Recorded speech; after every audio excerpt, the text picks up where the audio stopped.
confidence is not an innate quality, so you can be sure that you can become confident even if you've always had low self-esteem, like me.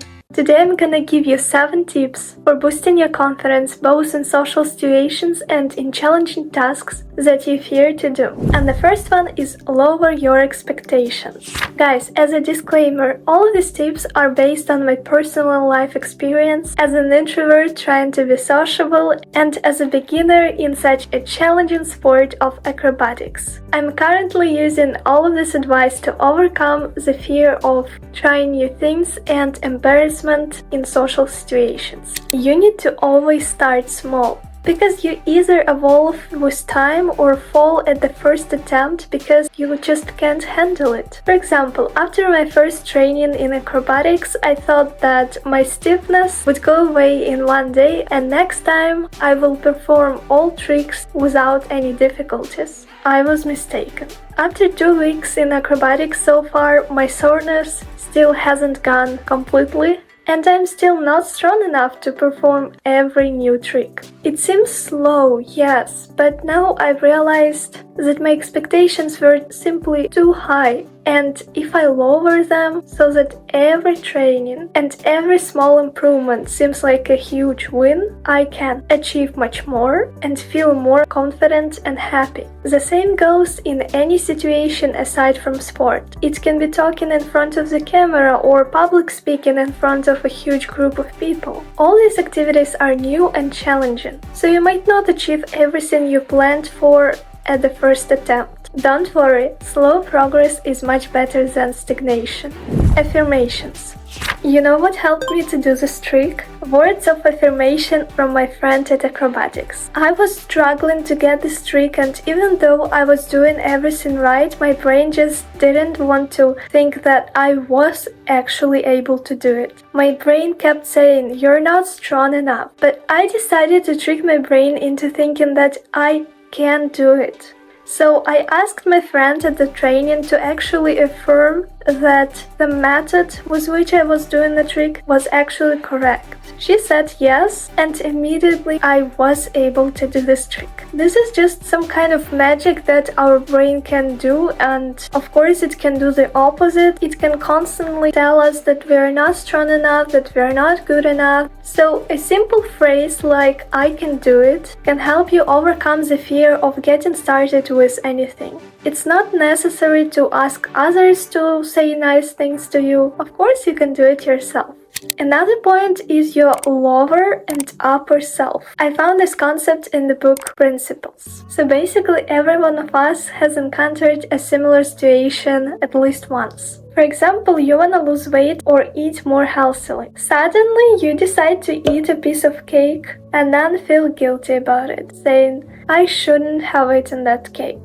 This is your upper self, or your dream version, struggles with your lower self, your current or past self. And each and every second these two versions are fighting in your thoughts, and each time one of them wins over. This is exactly what I felt at that acrobatics training. I couldn't do the trick because my past self kept saying, "You can't do it, you're not strong enough, you will never do it, it's too hard."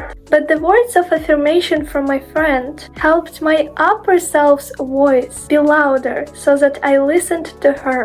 After this situation, I realized how cunning our brain is. It always tries to promote my lower self first because it suggests things that are easier to do.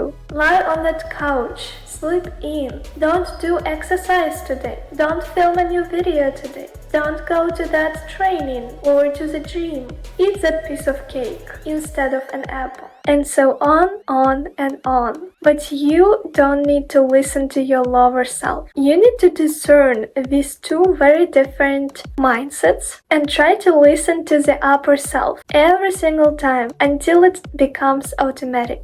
And saying out loud, or at least focusing on the positive thought or affirmation, makes you a much more confident person. Next, ask yourself, 2 questions. The first one is, if failure doesn't scare you, what are you really scared of? I asked this question myself and I was really surprised by the answers I got. So there are 2 distinct parts of my life where I strive to my goals, and the first one of them is sport, aka acrobatics. Apart from the fear of failure, I realized that I really fear getting an injury or straining my muscles. In making YouTube videos, I'm afraid of nothing. YouTube creation is 0 regret and 0 risk. It is nothing to lose and everything to gain. And so answering those questions will help you define what actually stops you from doing something. And it's not necessarily failure or not only failure. And the second question you should ask, what could you do if you couldn't fail? In any area of your life where you strive to achieve your goals or be more confident. If you couldn't fail, how confident would you be on that party or attending the gym? The next thing that you need to do is try. Get comfortable with being uncomfortable. Go out there, try new stuff, even if it scares you. Because ultimately, what doesn't scare you doesn't make you grow. I push myself every time to go and train. And even if I fall and everyone is staring at me, which happens every time, I understand that these off-grid moments do not harm me in any way. They just make me stronger, more resilient, and in fact, they don't matter in the long term at all. Because even tomorrow, no one will remember that you fell, because everyone failed in the beginning. Focus on the system, not on the goal.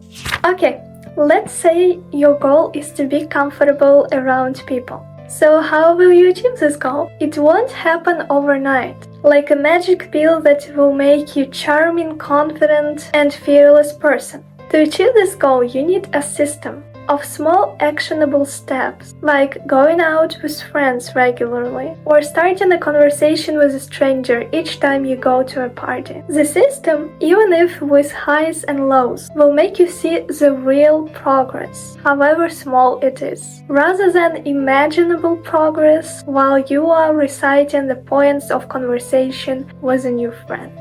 Do something that scares you every day. Entrepreneurs, athletes, English learners, and so on and so forth. Everyone should expose themselves to challenges. Imagine you wanna feel confident while talking in front of the camera. Of course, it won't happen the first time, but if you practice talking to camera every day, recording your thoughts or whatever you want, after 30 days, you'll feel much more confident. It doesn't have to be 30 minutes. 2 minutes will do as well.